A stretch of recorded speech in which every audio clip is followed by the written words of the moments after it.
Hello friend, welcome to back my YouTube channel. আমি উর্মিলা। আজ আমি নিয়ে এসেছি তোমাদের সামনে নতুন কোনো একটা ভিডিও নিয়ে। আর বন্ধুরা, আমার এই ভিডিওটি তোমরা স্কিপ না করে পুরোটা দেখো, আর ভালো লাগলে লাইক, কমেন্ট, শেয়ারের পাশাপাশি চ্যানেলটি সাবস্ক্রাইব করে পাশে থেকো বন্ধুরা।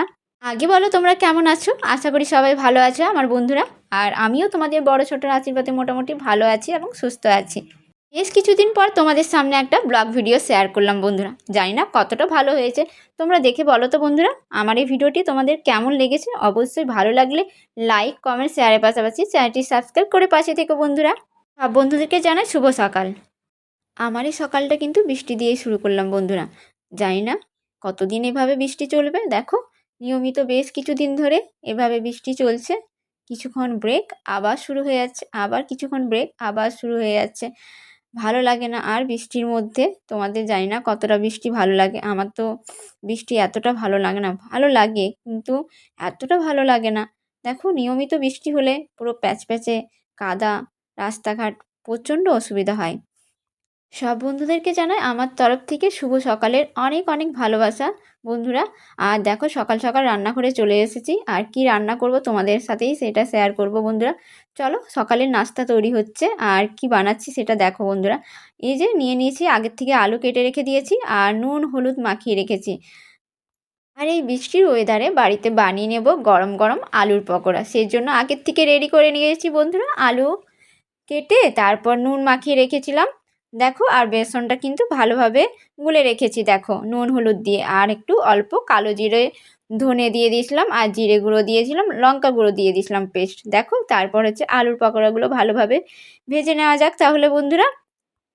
আর এই বৃষ্টির ওয়েদারে গরম গরম আলুর পকোড়া আর সঙ্গে হচ্ছে মুড়ি নিয়ে বসে পড়বো। সেই জন্য হচ্ছে সকালের নাস্তাটা রেডি করে নিচ্ছি। আর আমার এই আলুর পকোড়াগুলো তোমাদের কেমন লেগেছে অবশ্যই জানিও। খুব সুন্দর খেতে হয়েছিল আলুর পকোড়াগুলো। আর দেখো, আমি একটা একটা করে ভালোভাবে ওলট পালট করে ভেজে নিচ্ছি বন্ধুরা। তোমরাও কিন্তু একবার বাড়িতে যদি আলুর পকোড়া না বানিয়ে থাকো, অবশ্যই একবার বাড়িতে ট্রাই করো, খুবই ভালো লাগে খেতে। আর আলু কার না ভালো লাগে বলো বন্ধুরা, সবারই কিন্তু প্রিয় আলু। স্পেশাল একটা আলু, আলু ভাজা বলো, আলুর পকোড়া বলো। যেমন আমার বাড়িতে আমার ছেলে খুবই পছন্দ করে আলুর সব কিছুই রেসিপি। আমার ছেলের মতো তোমাদের বাড়িতে পুচকু পুচকিগুলোর কতটা ফেভারিট আলু তোমরা বলো তো। তাদের কিন্তু খুবই পছন্দ আলু, আর আলুর সব কিছু রেসিপি কিন্তু বাচ্চারা খুব পছন্দ করে। ঠিক বললাম তো বন্ধুরা? জানি না কতটা ঠিক বললাম। ঠিকই দেখো বন্ধুরা, তোমাদের সাথে গল্প করতে করতে কিন্তু আমি আলুর পকোড়াগুলো রেডি করে ফেলেছি। আর দেখতে কত সুন্দর লাগছে দেখো। জানি না খেতে কতটা ভালো লাগবে। আর দেখো, তোমাদের দাদাভাই বলল দুটো লঙ্কার পকোড়া বানিয়ে দিও, কিন্তু অল্প বেসন ছিল আর লেগে থাকার মতো। আমি দুটোর পরিবর্তে তোমাদের দাদাভাইকে 4টা বানিয়ে দিলাম দেখো। আর খুবই সুন্দর লাগছিল খেতে কিন্তু আলুর পকোড়াগুলো। কিন্তু তোমরাও অবশ্যই বাড়িতে ট্রাই করো। আর দেখো, সকালবেলায় জলখাবার নিয়ে বসে পড়েছি। 4টা নিয়ে নিয়েছি আলুর পকোড়া, আর নিয়ে নিয়েছি অল্প একটু মুড়ি, আর সঙ্গে দুটো লঙ্কা নিয়ে নিয়েছি। সকালের নাস্তা রেডি করে মোটামুটি এখন খাওয়া হলো সকালের জলখাবার দেখো বন্ধুরা। আর এইদিকে দেখো, তোমাদেরকে আমাদের বাইরেটা দুটো পেঁপে গাছ আছে। দেখো কতটা ফলন এসেছে, তোমাদেরকে দেখাচ্ছি। দেখো, দুটো পেঁপে গাছে এত পেঁপে ধরেছে, প্রচণ্ড বললে প্রচণ্ড পেঁপে ধরেছে। আর তোমাদের দাদাভাইকে বললাম, পাশের বাড়ির দুটো হচ্ছে পিসি আমাদেরকে পেঁপে চেয়েছে, সেই জন্য 4টা মোটামুটি পেঁপে পেড়ে নিয়েছি। বাড়ির জন্য দুটো, আর দুটো হচ্ছে ওই পিসিদেরকে দেবো, পাশের বাড়ি যেহেতু চেয়েছে সেই জন্য। এদিকে দেখো, তোমাদের দাদাভাই কিন্তু 4টা পেঁপে পেড়ে নিয়েছে, আর দুটো হচ্ছে পিসির মাকে দেওয়া হবে, আবদার করে চেয়েছে। আর দুটো হচ্ছে বাড়ির জন্য। আর পেঁপে দিয়ে ডাল খেতে আমার খুবই ভালো লাগে। আর আমি অন্য কিছু খাই না। সোয়াবিনের সাথে যদি বানানো হয় তাহলে সোয়াবিনের সাথে পেঁপে দিয়ে তরকারি যদি করা হয় তবেই খাই, আর না হলে ডাল দিয়ে খাওয়া হয় আমার বাড়িতে। আর আমি অন্য কিছু খাই না পেঁপে। আর আমার খেতে ভালো লাগে না, সেজন্য খুবই বকা খাই। যেহেতু শরীরের পক্ষে খুবই উপকারী একটা ফল, সেজন্য বাড়িতে ওই জন্য খুবই বকা খাই পেঁপে না খাওয়ার জন্য।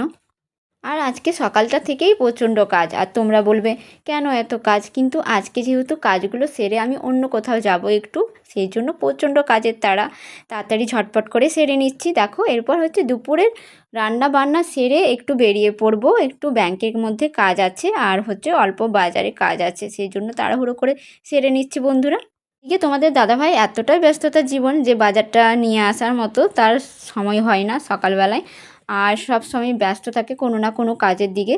দেখো, আর আমি পাড়া থেকেই নিয়ে নিয়েছিলাম রুই মাছ 300 গ্রামের মতো। আর রুই মাছ দিয়ে লাউ ডাঁটা আলু দিয়ে ঝোল বানাবো। আর তাড়াতাড়ি বেরিয়ে পড়বো একটু ব্যাংকে, আর অন্যান্য কাজগুলো সেরে নেব বাজার থেকে। এজন্য আমি তাড়াতাড়ি রান্নাগুলো সেরে নিচ্ছি, একটু বাজারে কাজ আছে, প্লাস হচ্ছে ব্যাংকের হচ্ছে সামান্য একটু কাজ আছে। দেখো বন্ধুরা, লাউ ডাঁটা দিয়ে আলু দিয়ে আমি রুই মাছের ঝোল বানাচ্ছি। আর চটজলদি করার চেষ্টা করছি। যতই চটজলদি করার চেষ্টা করি একটু দেরি হয়ে যায়, যেহেতু কোথাও যাওয়ার থাকলে না প্রচণ্ড লেটেই হয়ে যায় সব কিছু কাজ। আর এদিকে দেখো, আমি সব রকম সবজি কেটে নিয়েছি, আলু, বেগুন, তারপর হচ্ছে পুঁই ডাঁটা, সব রকম সবজি আছে, ঝিঙে, সব রকম সবজি দিয়ে একটা ঘন্ট বানাবো। আর এদিকে রুই মাছের ঝোল বানিয়েছি বন্ধুরা, লাউ ডাঁটা আলু দিয়ে। আর লাউ ডাঁটা আলু দিয়ে যে রুই মাছের ঝোলটা বানিয়েছি, অসাধারণ কালার এসেছে, খুবই সুন্দর লাগছে।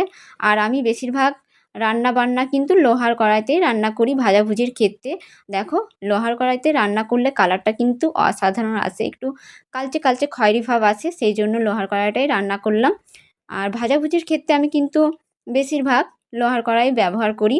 আর 5 মেশালি সবজি বানিয়ে দিয়েছি দেখো বন্ধুরা। এদিকে দেখো, তোমাদের সাথে কথা বলতে বলতে কিন্তু আমার রান্নাগুলো কমপ্লিট হয়ে গেছে বন্ধুরা। আমি এখানে রুই মাছ দিয়ে লাউ ডাঁটা আলু দিয়ে ঝোল করে নিয়েছি। আর অসাধারণ কালার এসেছে, লাল লাল, খুবই সুন্দর দেখতে, খুবই ভালো লাগছে। আর এই যে 5 মেশালি সবজি রান্না করে ফেলেছি, আর একটু প্রচণ্ড তাড়াহুড়োর মধ্যে রান্নাটা সেরেছি জানো তো। আর যেহেতু কোথাও যাওয়ার থাকলে প্রচণ্ড তাড়াহুড়ো করে রান্নাবান্নাগুলো সেরে আমাদের মেয়েদের যেতে হয় কোথাও।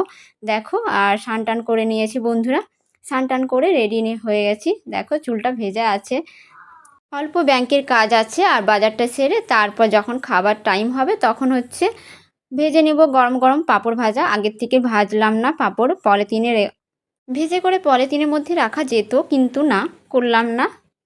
বাড়ি আসলেই হচ্ছে ভেজে নেব গরম গরম পাঁপড় ভাজা আর রুই মাছের ঝোল, আর তার সাথে হচ্ছে 5 মেশালি সবজি। চলো, আর বাইরে কাজটা সেরে আসি আপাতত। চলো, টাটা, বাই বাই, সবাই ভালো থেকো, সুস্থ থেকো। আবার নতুন কোনো ভিডিও নিয়ে তোমাদের সামনে হাজির হব। আপাতত এখন রেখে দিলাম, টাটা, বাই বাই, সবাই ভালো থেকো, সুস্থ থেকো আর সাবধানে থেকো। আমি বেরিয়ে পড়লাম।